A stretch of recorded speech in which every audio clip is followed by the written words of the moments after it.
Le Nissan Kick-Split 2025 a beaucoup de plus. Apple CarPlay intégré pour jouer vos tunes préférées, des fonctions avancées de sécurité, un rendement énergétique remarquable, puis même la petite odeur de char neuf qu'on aime tant. Tout ça en plus pour moins. Le Nissan Kick-Split 2025 est le véhicule neuf le plus abordable au Québec. Achetez-le à partir de seulement 22 774 $, incluant un rabais à l'achat comptant de 2 600 $. Profitez de cette offre avantageuse chez votre concessionnaire dès maintenant. Jusqu'au 2 mars, des conditions s'appliquent. Détails chez Nissan. All right, we are back here on CJ 8800. Of course, that breaking news is that Chrystia Freeland has resigned from Liberal cabinet. Tom Mulcair is on the line, CJ 8800 political analyst. Tom, thanks for jumping on here on short notice. Hey, Elias. Wow, what a morning. What a morning. Let me read you a few sentences. For anyone who's just tuning in, I want to read to you and to our listeners a little snippet of this letter that was published by Chrystia Freeland on X, sent to the Prime Minister. She writes, on Friday, you told me you no longer wanted me to serve as your finance minister and offered me another position in the cabinet. Upon reflection, I have concluded that the only honest and viable path is for me to resign from the cabinet. To be effective, a minister must speak on behalf of the Prime Minister and with his full confidence. In making your decision, you made it clear that I no longer credibly enjoy that confidence and possess the authority that comes with it. Tom, have you ever seen a letter, a resignation like this? This is absolutely unprecedented, and the speculation, because I'm dealing with a lot of our colleagues across the Bell Media network right now. So who delivers the fall economic statement at 4 p.m.? They're in lockup in a few right now. And so what are they supposed to do with that?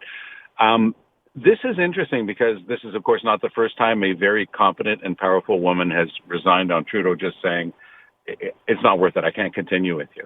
And the one that comes immediately to mind is Jody Wilson-Raybould, an outstanding Justice Minister and Attorney General, who was being forced by Trudeau to stick her nose into a prosecution of the case against SNC-Lavalin, and she was having nothing to do with it, and she stepped down. But the difference is that here, when it was Wilson-Raybould, she accepted the minor position in cabinet and then eventually stepped down and stepped back.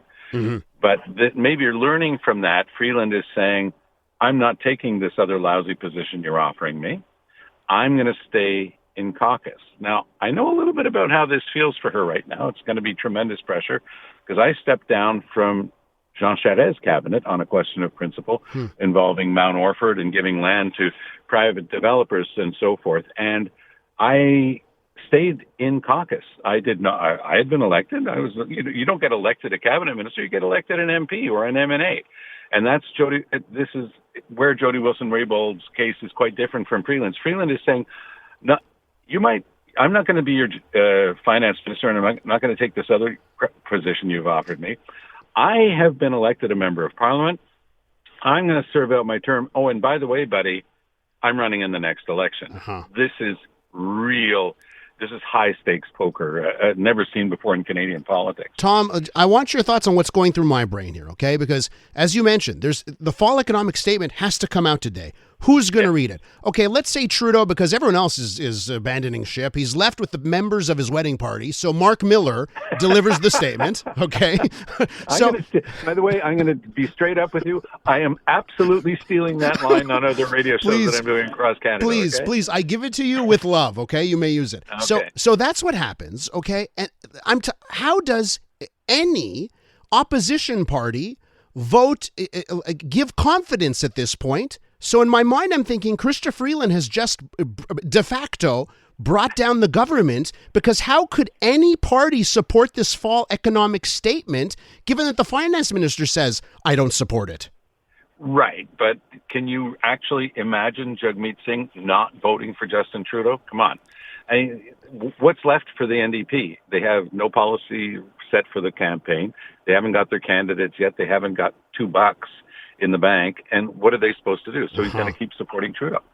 That's my fearless prediction until he does the opposite. Yeah. No, I really can't see the NDP doing anything but supporting the government.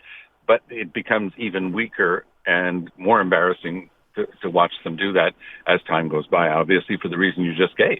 If his own finance minister doesn't have confidence in him, who's supposed to? What's interesting also is that he would have told her on Friday, which means that it's a spectacular misjudgment of the person.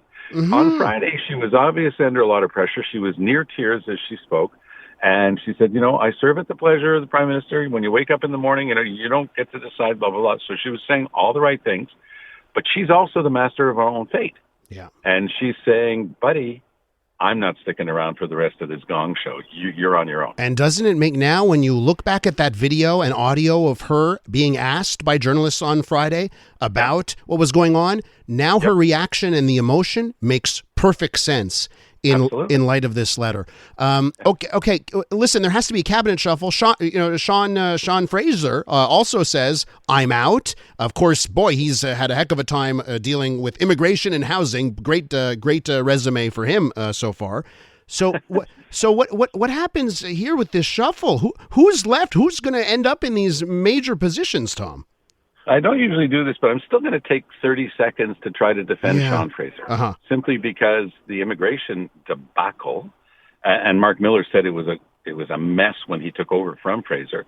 Don't forget, Fraser was executing Trudeau's brilliant plan that came to him from Dominic Barton, which was to get us to 100 million population by the end of the century. Mm-hmm. So there was no forethought to any of the effects that it would have on education, on availability of health and social services, and especially on housing. And so what is his next portfolio? Housing. He gets into that. And again, it's a complete mess, not of his doing. And he gamefully announced stuff here and there. None of that's going to get built before the next election, but he was trying to do his job. So by the way, I'm pretty sure he's going to go off and become the leader of the Liberals in Nova Scotia, a job that is going to be thankless, but he's going to work hard at it, I'm sure, like he's worked hard at other stuff. But look, at this stage of the game, the cabinet is like a Swiss cheese. It's so full of holes. It's a joke. I mean, how many people have not been replaced already? Now we've got 8 cabinet, some of them the very major cabinet positions. They never even replaced Pablo Rodriguez at Transport. Canada, the second largest country in the world, doesn't have a transport minister. Oh, yes, it's Jeanette Petitpas-Taylor who added that to her other stuff. I mean, come on. Yeah. The government is not working. Canadians deserve better. Trudeau is holding on by his fingernails, convinced that if only we give him the chance, he's going to go in and beat up Poilievre in the next election. Yeah, good luck with that, 22 points behind. And who's in the wings? The extraordinarily capable Mark Carney. Watching this, what's Carney supposed to do if Trudeau makes him the finance minister tomorrow? He doesn't have a seat in the House. He wouldn't be allowed to deliver the fall economic statement. Tom, if you're Mark Carney, do you buy a ticket for the Titanic after it's collided with the iceberg? I don't.